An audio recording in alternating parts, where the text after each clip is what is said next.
Donc, mon explication sur le calcul du seuil de rentabilité. Donc, la formule que l'on va utiliser ici, ça va être mon seuil de mes charges fixes ou mes coûts fixes divisé par mon taux de marge, ça va me donner mon seuil de rentabilité en valeur, c'est-à-dire en euros. Appliquons ça au cas à l'exemple que l'on était en train d'étudier, ça veut dire que 30 000 euros divisé par 33,33%, ça va me donner mon seuil de rentabilité. Donc ça va me donner le chiffre d'affaires qui est nécessaire pour pouvoir avoir un résultat à zéro. En dessous de ce chiffre d'affaires, je vous rappelle que j'aurai un résultat négatif et au-dessus de ce chiffre d'affaires, j'aurai un résultat positif. Donc 30 000 euros divisé par... Nous sommes à peu près à 90 000 euros.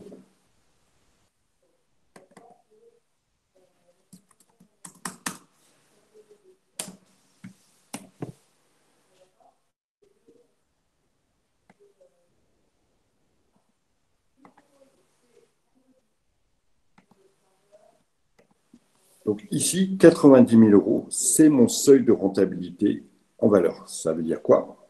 Ça veut dire que au-delà de 90 000 euros, je vais faire du bénéfice. Si je suis en dessous de 90 000 euros, je ferai de la perte. D'accord? Je générerai un résultat négatif qui sera une perte.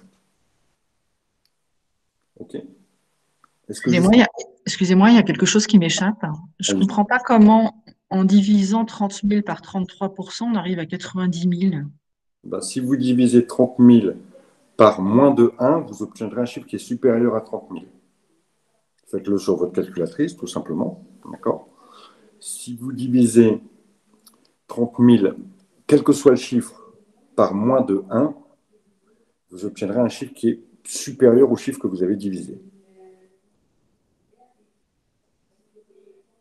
Faites le test Rosie sur votre calculatrice. Je rappelle quand même que 33,33%, c'est égal à 0,3333. D'accord? Ah oui, c'est ce que j'ai fait. Et j'ai trouvé 9 999. Donc il y a quelque chose que je ne comprends pas en fait. Vous avez peut-être dû rater une virgule.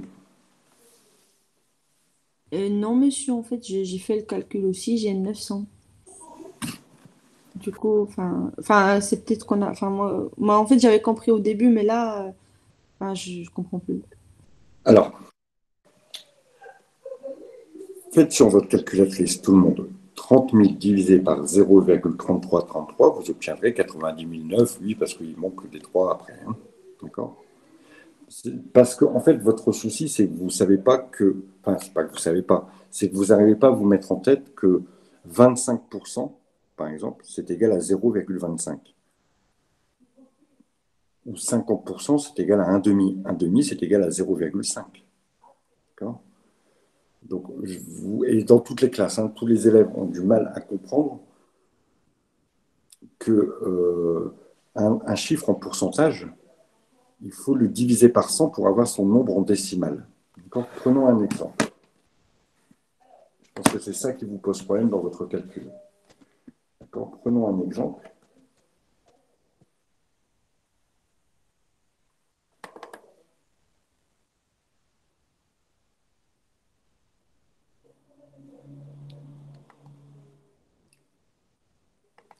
Prenons un exemple. Je vais vous prendre un truc. Hop, je vais essayer de vous faire comprendre les choses. Prenons un gâteau. Ça, c'est un gâteau. On est d'accord? La moitié du gâteau,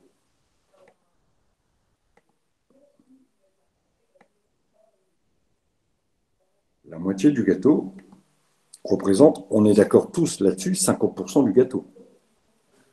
La moitié du gâteau, c'est bien 50% du gâteau.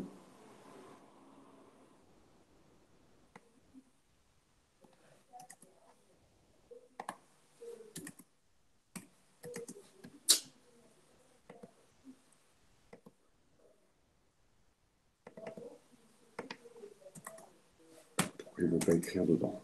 La moitié du gâteau, c'est 50%. Ou sinon, c'est aussi un demi-gâteau. C'est aussi un demi-gâteau. Comment vous écrivez un demi? 1 divisé par 2, comme ça, vous l'écrivez ça. Ça, c'est un demi-gâteau. D'accord? Faites le calcul de 1 divisé par 2, vous retrouverez 0,5. Ou encore 0,5.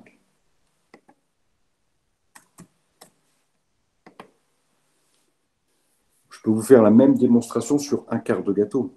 C'est 1 sur 4. 1 divisé par 4, ça fait 0,25. Et ça représente bien 25%. Est-ce qu'on est d'accord sur ça?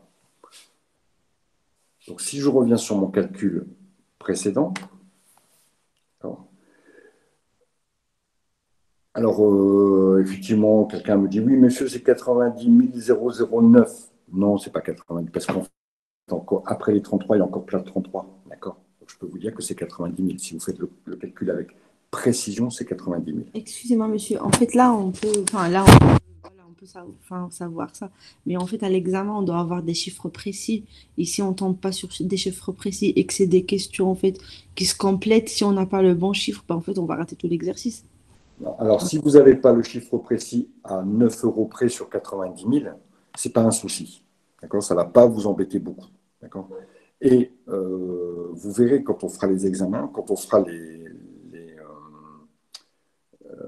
comment dire, quand on fera les annales, quand on va s'exercer dessus, qu'en général, on va vous faire pour que ça tombe sur des chiffres précis. D'accord? Et que ici, mon taux de 33,33%, en fait, c'est 33,33, et c'est pour ça que ça me donnerait 90 000. Encore une fois, si vous mettez la réponse 90 009 euros, ça ne posera pas de souci. Ce n'est pas 100 000 euros. On est d'accord, on n'est pas à 10 000 près. Mais là, 9 euros sur 90 000, ça représente un 10 millième d'erreur. Pas de souci là-dessus. Pas de souci là-dessus. D'accord? Et en plus, je vous dis, pour éviter qu'on ait ce problème de contestation à l'examen, généralement, on va vous mettre, par exemple, ici 50%. D'accord? Ça va vous donner 150 000 et comme ça, tout est calé. Donc, ne vous inquiétez pas sur ces problèmes d'arrondi. A priori, ça ne devrait pas poser de problème. Par contre, ne prendre que 33% à la place, oui, ou un tiers, effectivement. 33%, c'est un tiers. D'accord? Et là, vous auriez 90 000 pile poil. Donc, par contre, prendre 33% et non pas 33,33, ça serait un petit peu plus délicat. Mais on n'obtiendrait pas non plus des résultats très différents. On aurait 200, 300 euros de différence sur 90 000 euros. Ça serait largement acceptable. Alors,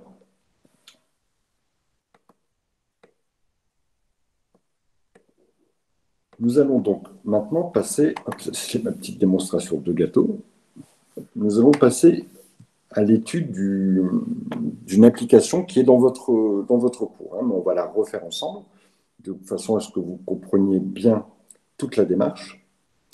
Et dans cette première démarche, il faut toujours, c'est la méthode, déterminer les charges fixes des charges variables. D'accord? Alors, soit on vous les donne, soit on vous dit, voilà, il y a autant de charges fixes, autant de charges variables, et l'affaire est réglée. Ou soit, comme ici, on va vous donner des éléments, un contexte, et à vous de déterminer ce qui est fixe de ce qui est variable. Okay.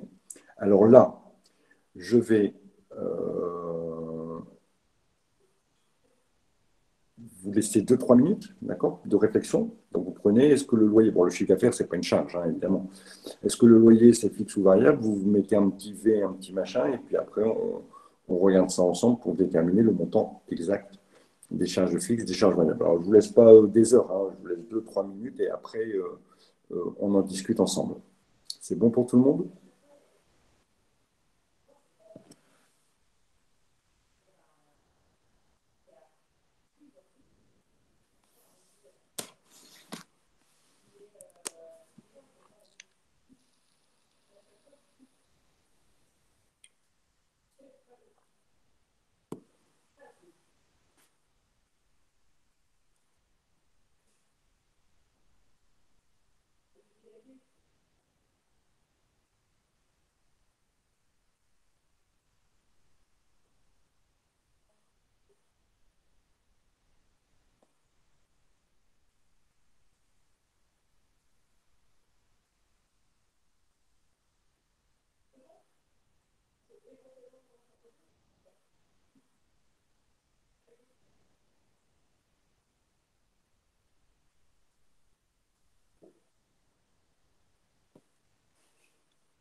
Allez, on va regarder ça ensemble. Donc, on va déterminer dans un premier cadre,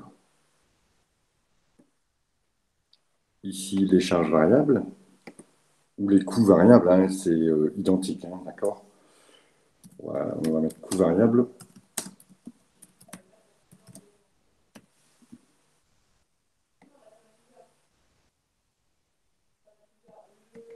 Et dans un deuxième cadre, hop, zip, zap, les coûts fixes.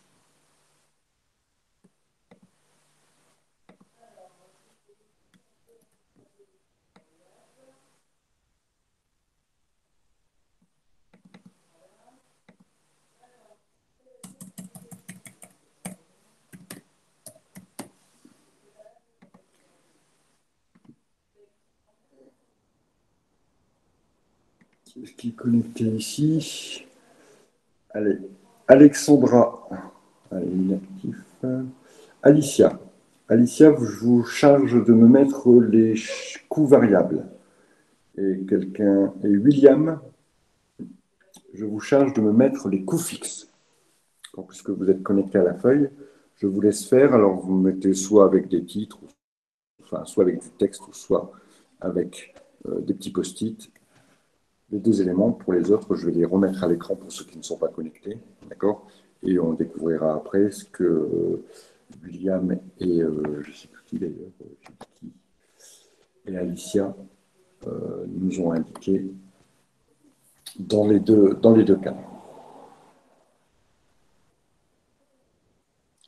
Je n'ai pas très bien entendu. Je vous demande, William, de me mettre dans les cadres là, hein, qui sont sur la page 9, les coûts fixes. Et je demande à Alicia de me mettre dans le cadre, évidemment, représentant les coûts variables déterminés en fonction du sujet qu'on a vu.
Ok, ça marche, plutôt pas mal.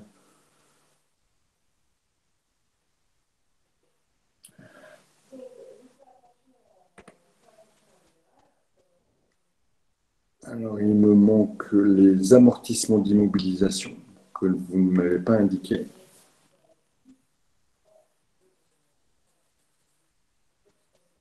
Et Alicia, regardez au niveau des frais généraux, je ne sois pas sûr que c'est la totalité qu'il faille prendre. Il y a une petite indication qui vous indique qu'on ne doit prendre qu'une partie des frais généraux en considération des coûts variables.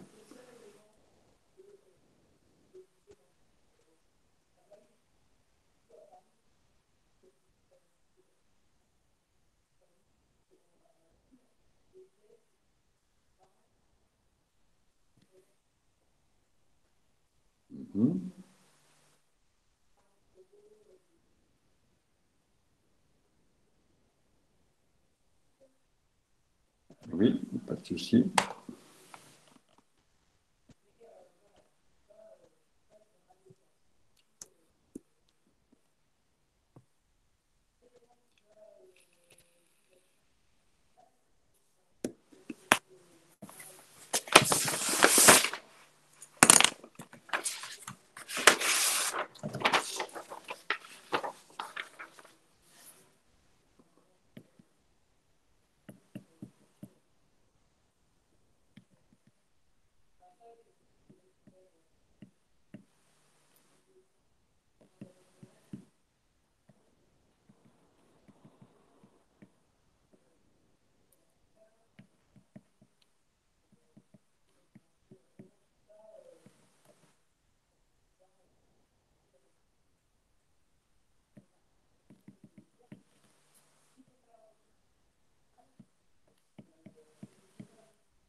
Allez, on va regarder ça ensemble. Hop, je réaffiche. Alors,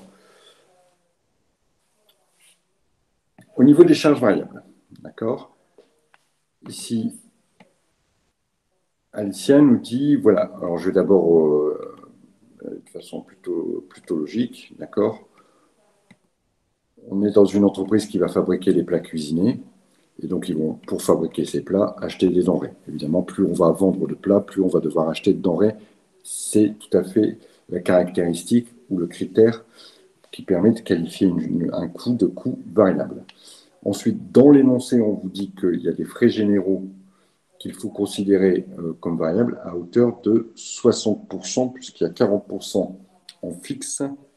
Si je revois bien l'énoncé, d'accord, 40% des frais généraux sont des charges fixes. Donc, ce qui veut dire que 60% sont des charges variables, puisque je vous rappelle que c'est soit fixe, soit variable, il faut que ça soit distribué.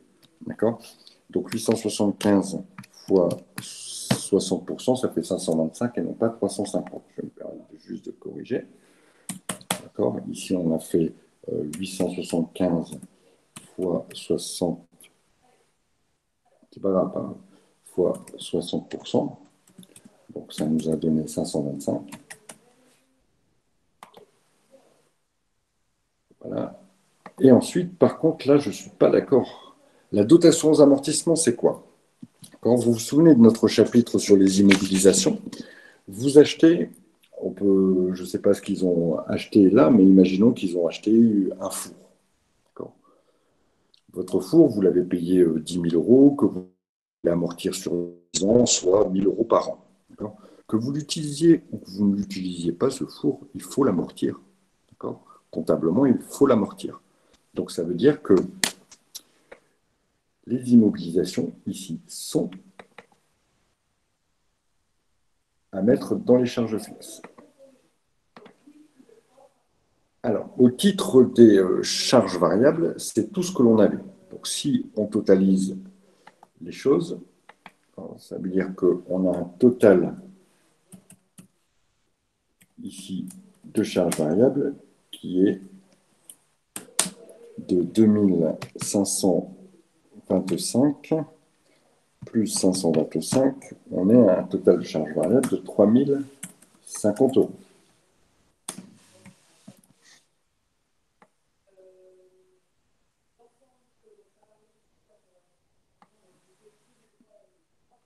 Maintenant, regardons ce qu'on a mis en charge en coût fixe. Alors là, on n'a pas trop de difficultés parce qu'à partir du moment où on a déterminé les coûts variables, tout le reste va en coût fixe. Le loyer, on va rajouter le montant ici, on en a pour 1100 euros enregistrés. Les salaires, on en a pour 1600 euros.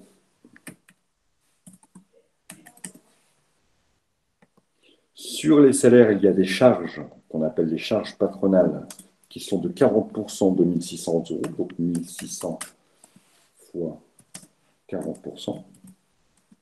Ça va nous donner, a priori, au cas, ça va nous donner 1600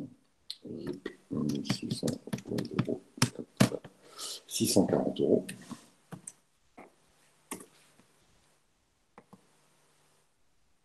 On a nos charges fixes là qui sont issues des frais généraux. On va marquer que ce sont les frais généraux. La partie des frais généraux qu'on a affectés aux charges fixes, c'est-à-dire 40% de 875, 350.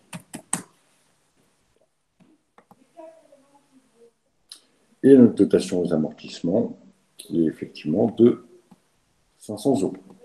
Voilà, on a établi l'ensemble des charges fixes, on va additionner le tout, donc 1100, plus 1600, plus 640, plus 350, plus 500. On aura avoir un total de charges fixes.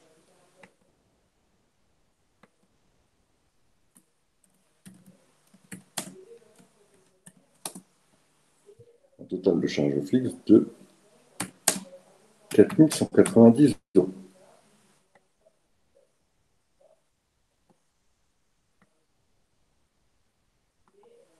Alors maintenant, à partir, j'ai marqué c'est pardon. Est-ce que c'est compris pour tout le monde? Est-ce que quelqu'un a une difficulté pour établir ses coûts fixes et ses coûts variables? Pas de difficulté? Très bien. Donc, ça va, ça va, ça va. OK. Donc à partir de là, il va falloir maintenant qu'on établisse notre compte de résultat différentiel, ce qui va permettre de répondre à la question 2 qui me semble déterminer le seuil de rentabilité. Donc le seuil de rentabilité ne peut être déterminé que en faisant le compte de résultat différentiel. Alors si vous voulez bien, comme on en a déjà fait un en partie, tout au moins, je vais faire une copie de la feuille.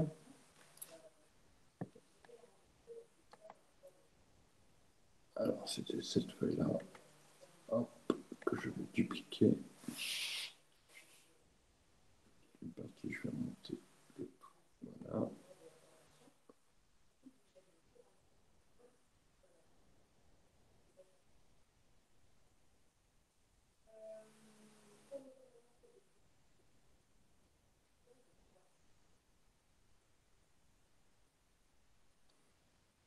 Voilà, donc je me situe sur la feuille 10. Le compte de résultat différentiel, alors je vais juste prendre un peu de temps parce que sinon on n'aura pas assez de place pour déterminer le seuil de rentabilité. Hop, je vais remonter le tout. Je vous laisse calculer, d'accord, notre seuil de rentabilité en sachant que notre chiffre d'affaires est de 10 000 euros. On a établi le montant des charges variables, on a établi le montant des charges fixes. Il va falloir maintenant aller jusqu'au bout de la démarche, c'est-à-dire calculer le résultat, calculer le taux de marge et calculer, bien sûr, le seuil de rentabilité. Normalement, allez, en 5-6 minutes, ça va être fait. D'accord? Je vous laisse faire et après, on fait le corriger ensemble et on explique ce qui va et ce qui ne va pas.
Alors, est-ce que quelqu'un a un seuil de rentabilité, un résultat à me proposer? Ou est-ce que vous avez besoin encore d'un peu de temps?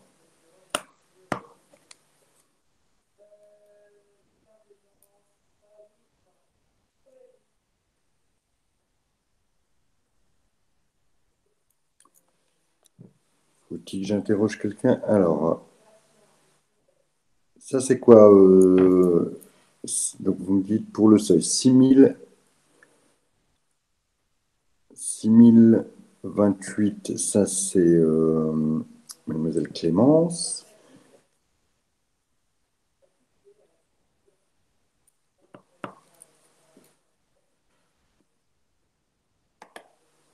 6028 pour Isabelle aussi, bah, a priori on est pas mal. 6029 pour Alexandra. Ok. D'autres personnes ont des chiffres à me proposer?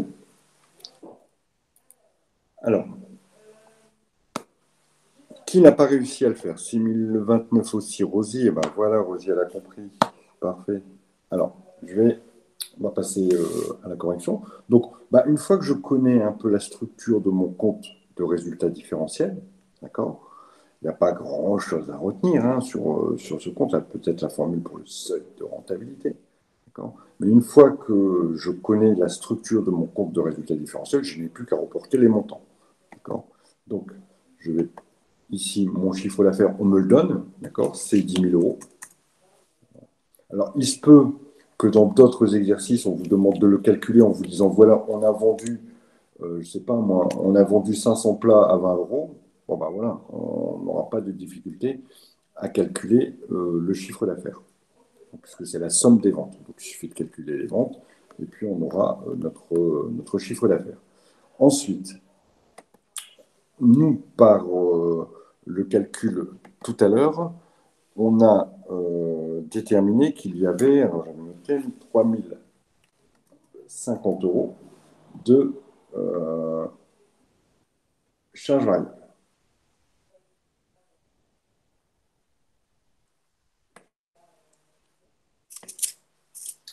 Ah, il est bloqué. Voilà, 3 050 euros. Premier calcul que je vais faire, c'est ma marge sur coût variable. La marge sur coût variable, je fais mon chiffre d'affaires moins les charges variables, c'est-à-dire 10 000 moins 3 050. Je vais marquer le calcul qui a été fait ici sur le côté. 10 000 moins 3 050.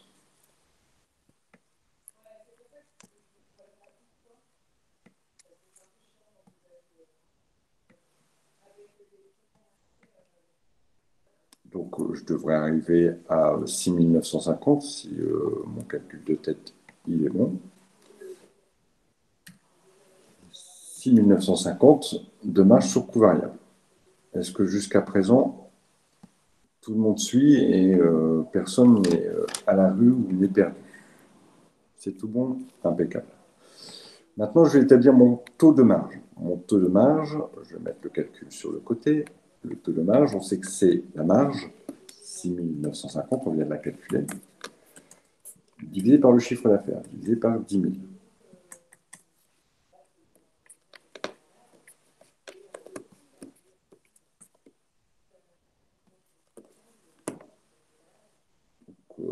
Je vais faire le calcul, mais a priori, je devrais arriver à 69,50% de marge.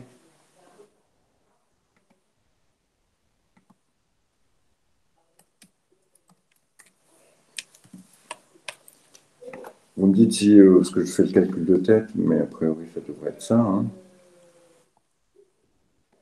Le total de mes charges fixes, c'est ça, merci.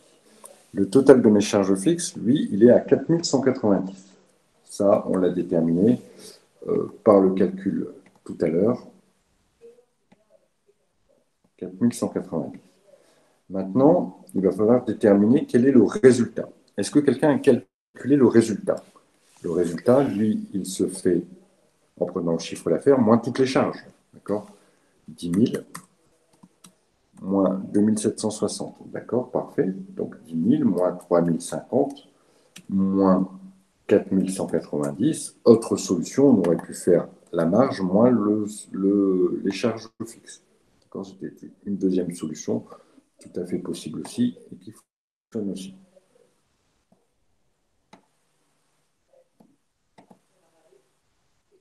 Donc, si je veux bien que vous me redonniez le montant que vous avez trouvé, 2160, c'est ça? 2760. 2760, je vous fais confiance. 2760. Donc, a priori, rien qu'avec ce premier chiffre, a priori, en faisant 10 000 euros de chiffre d'affaires, je suis bénéficiaire, puisque mon résultat ici est positif. C'est du bénéfice. Donc, ça veut dire que le seuil de rentabilité, il se situe en dessous de 10 000 euros. Si, une fois que vous êtes arrivé à ce niveau-là, votre seuil de rentabilité, lui, il est supérieur à 10 000 euros, c'est qu'il y a un problème, puisqu'en faisant 10 000 euros, vous faites du bénéfice. Donc maintenant, faisons le calcul de notre seuil de rentabilité.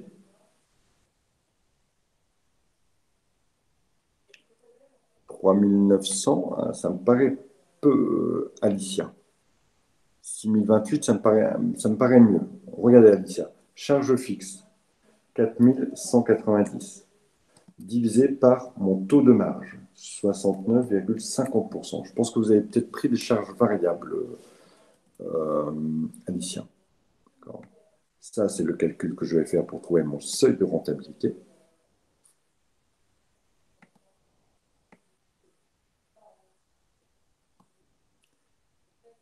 J'ai pris CF, 4190. Je vais faire le calcul, mais je pense que tout le monde m'a donné la même réponse. Mais 4190 divisé par 0,6950, j'obtiens 6028,77, 6029. C'est bon, vous avez vu? Ok.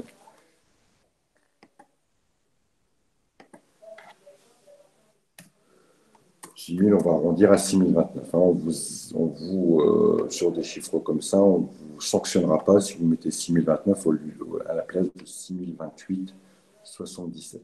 Ça va pas changer grand-chose. Voilà, mon tableau est terminé. Alors maintenant, bien sûr, il va falloir formuler ma réponse, d'accord? Puisqu'on vous demande de trouver le chiffre d'affaires nécessaire, il va falloir, et de commenter aussi ce chiffre. Donc, il va falloir trouver et formuler la réponse. Donc, ici, le compte de résultat différentiel fait apparaître d'abord un résultat positif, d'accord, un bénéfice de 2760, et nous montre que le seuil de rentabilité est à 6029 euros. Cela veut dire qu'en dessous de ce chiffre d'affaires, l'entreprise fera des pertes. Au-dessus de ce chiffre d'affaires, l'entreprise fera du bénéfice. Voilà le commentaire que vous pouvez faire et qui permet de répondre justement à la troisième question.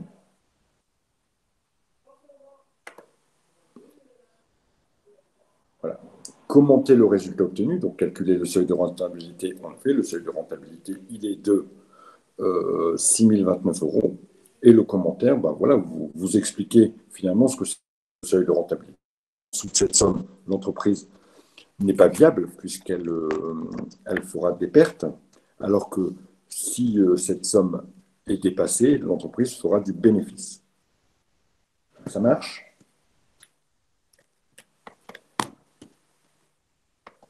Y a-t-il des questions par rapport à ce compte de résultat différentiel?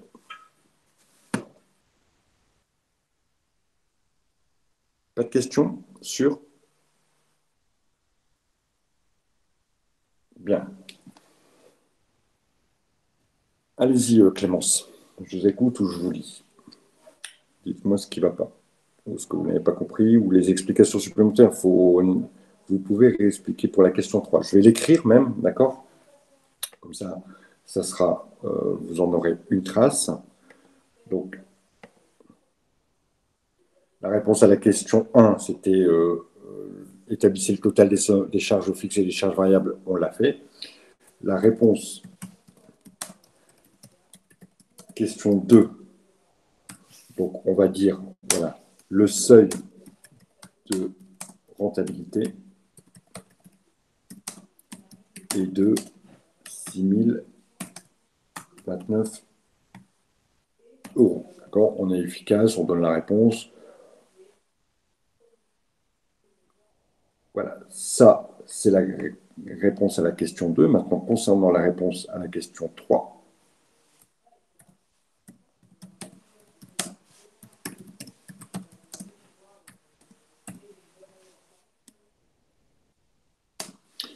on peut dire que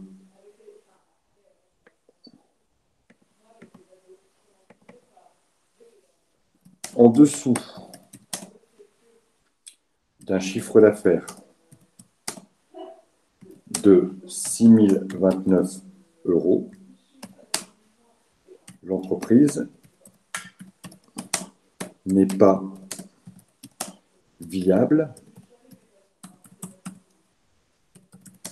car elle génère des pertes. Le résultat est négatif. Au-delà de 6 029 euros, donc du seuil de rentabilité,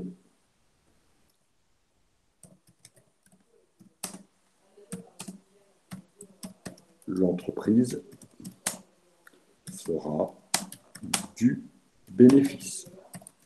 Voilà le commentaire que vous pourrez, ou par d'autres phrases, mais c'est l'idée qu'il va falloir faire ressortir pour répondre à la question 3. C'est vous expliquer clairement que vous avez compris, que vous savez ce que vous venez de calculer. C'est le seuil de rentabilité en dessous duquel vous faites des pertes et donc ce n'est pas viable. Au-delà de ce seuil, vous faites du bénéfice et effectivement, votre projet est viable. Et ici, en l'espèce, les 3 associés, les 3 personnes pensent pouvoir faire 10 000 euros, donc a priori, leur projet est plutôt viable. D'accord? Y a-t-il d'autres questions?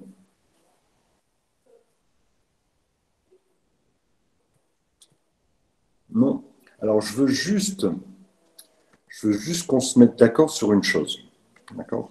Quel que soit le chiffre d'affaires que l'on vous donne pour travailler, si je vous avais dit, voilà, en 2 mois, ils sont capables de faire 20 000 euros, est-ce que les calculs auraient été les mêmes? Est-ce qu'on aurait abouti? En 2 mois, ils sont capables de faire 20 000 euros. Quand là, on nous dit qu'en 1 mois, ils font 10 000, en 2 mois, ils feront 20 000. Est-ce qu'on va aboutir au même résultat?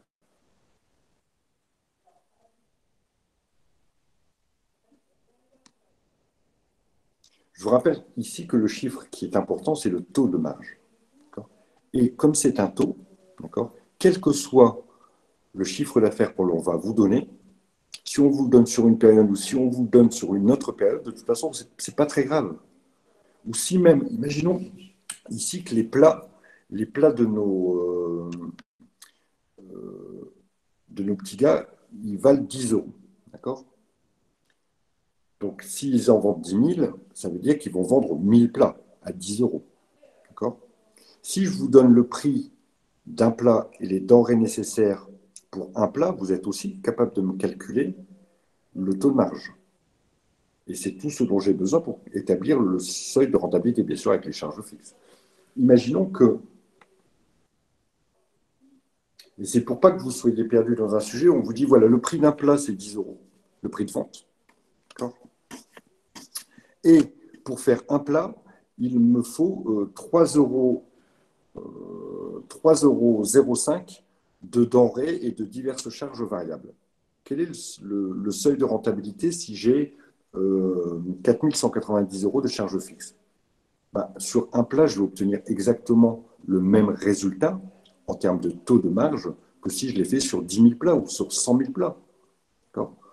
Puisque de toute façon, les charges variables sont proportionnelles. Donc le taux reste identique. Si je travaille sur un plat, un plat vaut 10 euros. D'accord? Un plat vaut 10 euros. Les charges variables pour un plat sont de 3,05 €. Je peux calculer aussi mon taux de marge. Pas de problème. Quelle est la marge? Alors, ici, j'aurai une marge unitaire, mais ça ne doit pas m'arrêter. Ma marge, elle est de 6,95 € et mon taux de marge, il sera de 69,50%. Que je le calcule sur un plat ou sur 10 plats ou sur 100 plats ou sur 1000 plats ou sur 1 million de plats, j'aurai toujours le même taux de marge. Est-ce que vous comprenez ça? Donc, il ne faut surtout pas être perdu si à un moment donné, on ne vous donne pas un chiffre d'affaires, mais on vous donne le prix d'un plat. Mais c'est la même chose. C'est exactement la même chose.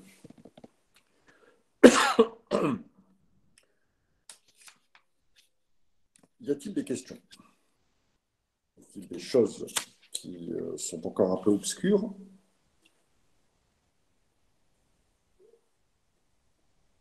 Non? Pas de questions? Pardon. Alors, dernière petite chose que l'on peut identifier dans notre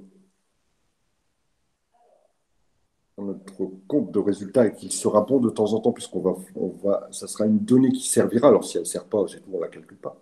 C'est quelle est, en pourcentage, la partie des charges variables par rapport au chiffre d'affaires. D'accord? Les charges variables représentent combien du chiffre d'affaires? Ça veut dire que dans un plat, il y a combien de pourcents de denrées, finalement?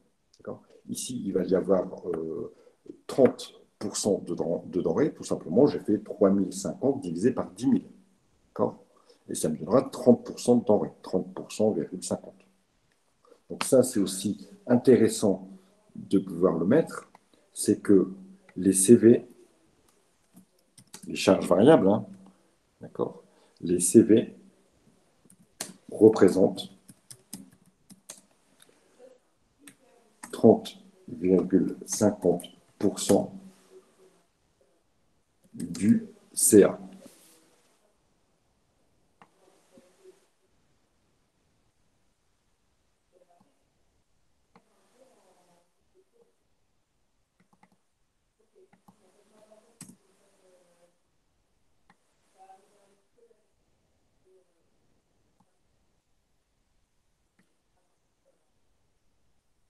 Et ça, c'est intéressant de pouvoir le calculer et d'avoir cette vision-là. C'est que dans mon chiffre d'affaires, la variable est marge. D'accord? Vous remarquez que ma marge fait 69, donc mes charges variables font 30,50 en pourcentage. Puisque je pourrais vous dire, bah alors, si je veux faire 100 000 euros de chiffre d'affaires, quel va être le montant des charges variables? Comme elles sont proportionnelles, ces charges variables, et qu'ici on les a établies à 30,50% du chiffre d'affaires, je peux tout à fait les établir. Je peux tout à fait les retrouver.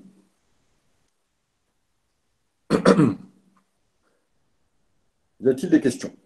Ou est-ce que c'est clair pour vous? Le TD est à faire pour mardi, du coup, exactement, mademoiselle. Si vous voulez me le rendre, par contre, c'est avant lundi soir, puisque je ferai la correction du TD avec l'autre groupe, donc je ne peux pas accepter des TD après avoir fait la correction. Donc, si vous voulez me rendre votre TD, ça sera avant lundi 17h. Si vous me le rendez après lundi 17h, ben, je ne le corrige pas. On peut vous rendre un... Alors, dont c'est bon, je n'ai pas eu le temps de dire. Hop, je vais reprendre la lecture de ce que vous m'avez indiqué, parce que je n'ai pas tout compris là. Hop. Alors, donc c'est bon, on pourra vous le rendre. On a tous les éléments. Oui, je pense que vous avez tous les éléments pour comprendre et pour réussir le TD, ou tout au moins une grande partie du TD. D'accord? Voilà. Pour info, je posterai lundi matin ou lundi dans la journée la correction du TD supplémentaire. D'accord? Donc, je ne prendrai plus de TD à partir du moment où la correction est postée. Hein. Je vous laisse encore quelques jours ceux qui voudraient faire le TD supplémentaire sur les SIG. J'ai fait la correction là, il ne me reste plus que la petite vidéo à tourner. Donc, je le ferai certainement ce week-end et je la posterai lundi. Donc, encore une fois, si vous voulez rendre ce TD aussi, faites-le avant dimanche soir. Il n'est pas très compliqué, franchement, il y a moyen d'avoir une très bonne note. Hein. Voilà, écoutez, s'il n'y a plus d'autres questions, on va se quitter là. Et puis, on n'a plus qu'à se souhaiter un très bon week-end. En tout cas, je vous le souhaite. Une bonne soirée, un bon week-end. Et on se dit à mardi, puisqu'apparemment, on se voit mardi. Allez, ciao à tous, à mardi.